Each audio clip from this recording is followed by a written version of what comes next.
Praise the Lord. நம்முடைய பிதாவாகிய தேவனாலும் கர்த்தராகிய இயேசு கிறிஸ்துவினாலும் உங்களுக்கு கிருபையும் சமாதானமும் உண்டாவதாக. இந்த நாளிலும் கூட நமக்கு ஜீவனை தந்ததும் இல்லாமல் தயையும் பாராட்டினார் அல்லவா? அவரை துதிக்கலாமா? என்னால் ஒன்றும் கூடாதென்று, என்னால் ஒன்றும் கூடாதென்று என்னை நான் தந்து விட்டேன், உம்மால் எல்லாம் கூடுமென்று உம்மை நான் நம்பியுள்ளேன். எல் ஷடாய் சர்வவல்லவரே, எல்லாம் செய்பவரே, இல்லாதவைகள் இருக்கின்றதாய் வரவழைப்பவரே,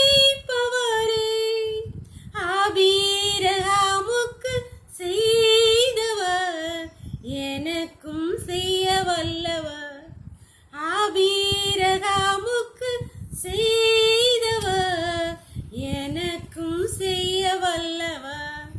ஒரு வேத பகுதி வாசிக்கலாமா? ஆதியாகமம் 20ஆம் அதிகாரம் 17, 18, 21, 1, 2. ஆபிரகாமுடைய மனைவியாகிய சாராள் நிமித்தம் கர்த்தர் அபிமெலேக்குடைய வீட்டாரின் கற்பங்களை எல்லாம் அடைத்திருந்தபடியால் ஆபிரகாம் தேவனை நோக்கி வேண்டிக் கொண்டான்.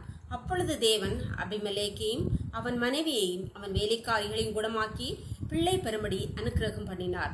கர்த்தர் தாம் சொல்லியிருந்தபடி சாராள் பேரில் கடாட்சமானான். கர்த்தர் தாம் உரைத்தபடியே சாராளுக்கு செய்தருளினார். ஆபிரகாம் முதிர் வயதாயிருக்கையில் சாராள் கர்ப்பவதியாகி குறித்திருந்த காலத்திலே அவனுக்கு ஒரு குமாரனை பெற்றாள்.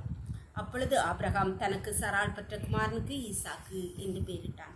அன்பான தேவனுடைய பிள்ளைகளே, சாராளை தன் மனைவியாக கொள்ளும்படியாக அபிமெலேக்கு அவன் வீட்டுக்கு கொண்டு போனான்.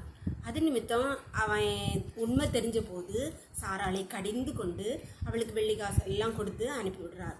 இப்படிப்பட்ட காரியங்கள் நிமித்தம் கர்த்தர் அபிமெலேக்குடைய வீட்டார் எல்லாருடைய கற்பத்தையும் அடைத்திருந்தார். அப்பொழுது ஆபிரகாம் அவர்களுக்காக தேவனை நோக்கி வேண்டிக் கொண்டான் என்று சொல்லப்பட்டிருக்கிறது. அடுத்த அதிகாரத்திலே சொல்லப்பட்டிருக்கு, கர்த்தர் தாம் சொல்லியிருந்தபடியே சாராள் பெயரில் கடாட்சமானார். அவள் ஒரு குமாரனை பெற்றால் அவளுக்கு ஈசா என்று பெயரிட்டான் ஆபிரகாம். அன்பான தேவனுடைய பிள்ளைகளே, நம்முடைய வாழ்க்கையிலும் இப்போ நம்மளை போல பாடுகளிலும் கஷ்டங்களிலும் பிள்ளை இல்லாமல் திருமண தடையோடு பிரச்சனைகளோடு கடன் பிரச்சனையோடு பலவீனங்களோடு இருக்கிற மற்றவர்களுக்காக உங்களுக்கு தெரிந்த யாராவது 2 பேருக்கா 3 பேருக்கா ஜெபம். கர்த்தர் உங்கள் சிறைப்பை, கர்த்தர் உங்கள் கஷ்டங்களை, உங்கள் பலவீனங்களை, உங்கள் இல்லாமைகளை, உங்கள் திருமண தடையை, பிள்ளை இல்லாத எல்லா காரியங்களையும் கர்த்தர் உங்களுக்கு நிறைவேற்றுவார். ஜெபம் பண்ணலாமா?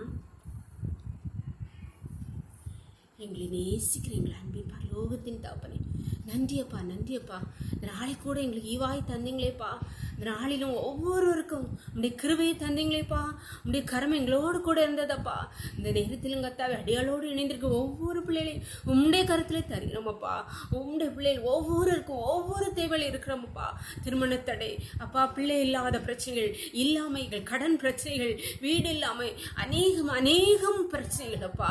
அப்பா, ஒவ்வொருடைய பிள்ளைகளுடைய பிரச்சனைகளையும் கர்த்தர் அப்பா, ஒவ்வொருடைய பிள்ளைகளுடைய பிரச்சனைகளுக்காக உம்மை நோக்கி வேண்டுகிறோம் கர்த்தாவே. கர்த்தர் ஒவ்வொருடைய இருதயத்தின் வேண்டுதல்களை நீ நிறைவேற்றுவீர்களா தகப்பனே? உன்னுடைய கரம் அதை செய்வதாக கர்த்தாவே. ஒவ்வொருடைய பிரச்சனையிலிருந்து, நீ பலவீனங்களிலிருந்தும், கஷ்டங்களிலிருந்து, இல்லாமையிலிருந்து, தடைகளிலிருந்து நீங்க விடுதலை கொடுங்க தகப்பனே. ஒவ்வொரு பிள்ளைகளும் உன்னுடைய கருத்தில் தருகிறோமப்பா. இந்த இரவுக்களை மூடி மறைத்துக் கொள்கிறோம். சகல துதியும் கனமும் வல்லமை பலனும் ஞானமும் எங்கள் தேவாதி தேவன் ஒருவருக்கே செலுத்துகிறோம். இயேசுவின் மூலம் எங்கள் ஜெபத்தை ஏற்றுக்கொள்ளும் பரலோகத்தின் தந்தையே. ஆமென் ஆமென். God bless you. கர்த்தர் உங்களை ஆசீர்வதிப்பாராக. ஆமென்.